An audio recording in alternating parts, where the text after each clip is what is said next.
it downfield. It is. Oh, it's caught. John Moran in the clutch. Oh, my word. Oh, my God. Deep to right field. Way up there. And way out of here. Down the sideline. Jefferson. Another huge run. Jalen Red broke tackle. Stayed on his feet.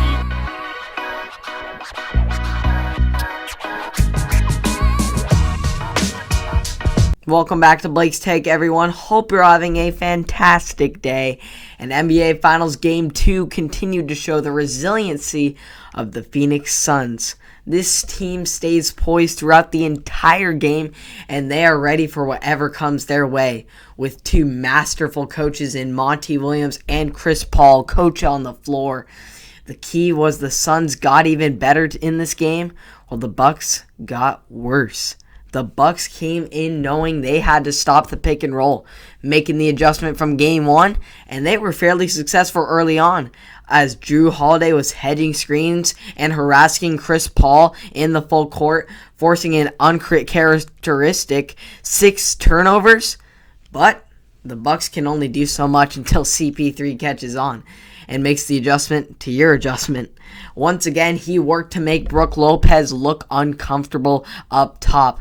But this time, the other Bucks sagged back to fill the gaps in the driving lanes so that drivers and slashers like Mikal Bridges and Cameron Johnson couldn't get in there. So, the Suns spread the floor and they were locked and loaded beyond the arc. Coming right out the gates, hitting 8 threes in the first quarter alone. They hit 20 threes total in this game. But Milwaukee managed to keep it close there in the first within the 3-point game.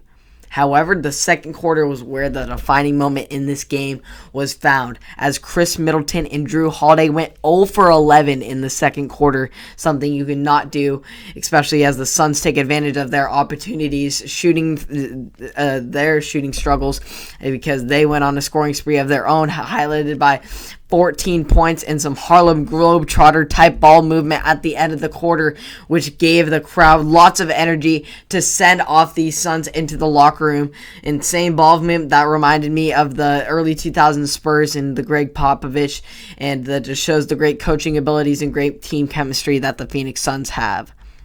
Giannis was definitely frustrated in his teammates in the huddle, as you could see, and his teammates' performance in the second quarter. So he took things into his own hands in the third, scoring 20 points by himself, joining the great Michael Jordan, Isaiah Thomas, and Joe Durmas as the only players in NBA history to score 20 points in a quarter in a finals game.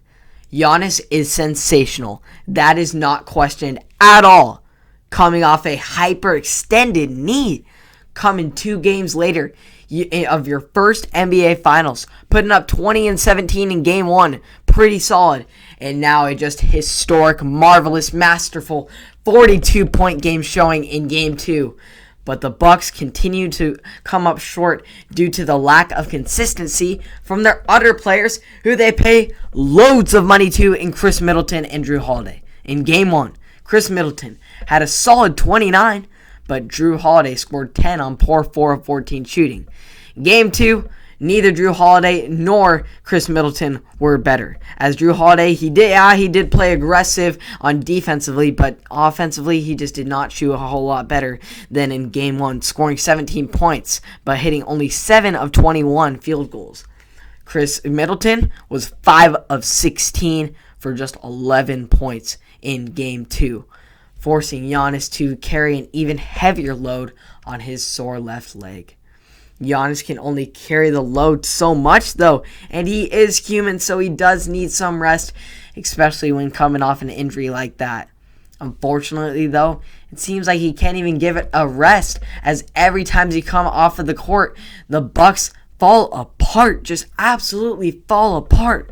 With Giannis on the floor, the Bucks outscored the Suns by 1 point in Game 1 and 3 points in Game 2.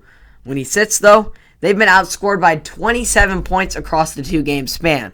Giannis is coming off an injury still, so he will still be limited somewhat on the minutes he can play and how far he can go. Yes, if this series goes deep, he may be asked to play the entire game. But right now, his teammates need to pick him up when he is off the floor for a bare minimum of 5 minutes is what you got to give to this guy. He's given everything to you guys. You got to give something back if they want to stay in this series.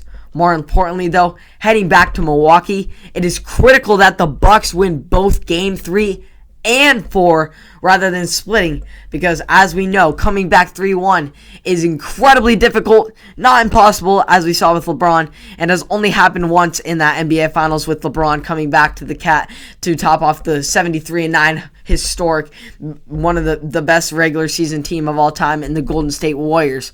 So obviously, I can't say it's impossible to come back down 3-1, but it will be very difficult for the Milwaukee Bucks to go down 3-1 and come into Phoenix in Game 5 and get a win when Chris Paul and Devin Booker are in full closeout mode. So, crucial for the Bucks to get 2 wins here in Milwaukee. I think they can do it. I think that Milwaukee crowd is very great.